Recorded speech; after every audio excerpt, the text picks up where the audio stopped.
Guys, ituturo ko sa inyo kung paano maglagay ng sinulid na naputol sa may overlock. Yan, bubuksan lang natin siya.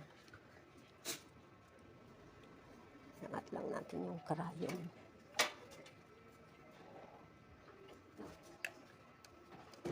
Yan ang gagawin nyo muna guys. Tapos ito yung bandang naputol. Ayan, naputol yung karayon niya. Ay, yung sinulid. Ilalagay lang natin. Dito, mula dito, isusuot lang natin ito sila guys.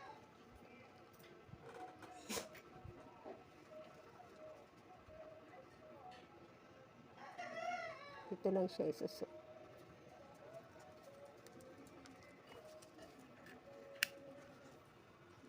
Tapos, dito, yung pangatlong sinulid ko guys. Ito siya. Ayan guys. Dito muna. Bali, 4 threads tong overlock ko guys. Ginawa ko lang 3 threads. Nabaraduan na yata.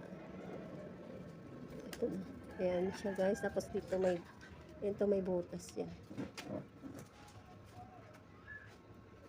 Tapos diretso dito. Nakikita pa ba? So, pagkatapos dito guys, dito naman natin siya isusuot. Ayan. Bali, yung pangatlo pala to na karayom. Tapos dito naman siya ilalagay.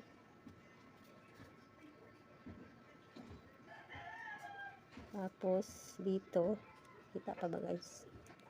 Ayan, yung mga butas-butas na yan. Suotin natin.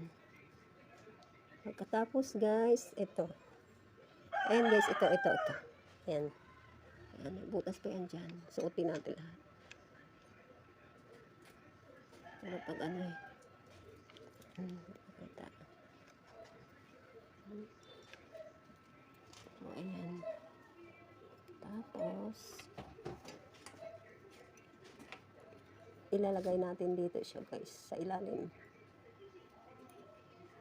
Ayan, nakita pa ba? Ayan. Tapos, kita nyo lang guys, ito yung karayon niya. Ayan, pakita ko. Ayan, isusuot yan dyan guys. Sana. Hanap. Hindi na makita. Hindi makita.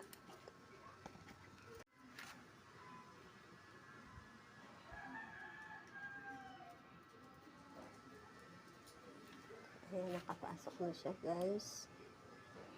Ayan. Tapos ipapasok natin siya dito. Lalabas siya dito sa kabila.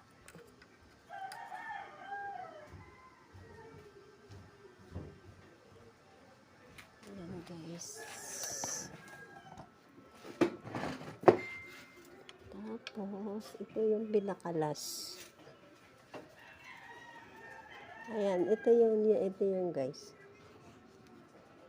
Yan na yung pinakalas na susuotan ng karayom. So, bali, ano yung lahat guys?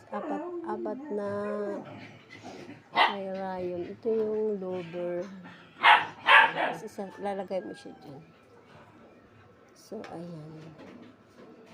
Bali, apat yan guys. Tinanggalan ko lang ng isa. Ginawa kong 3 threads. So, thank you for watching. Sana may natutunan kayo.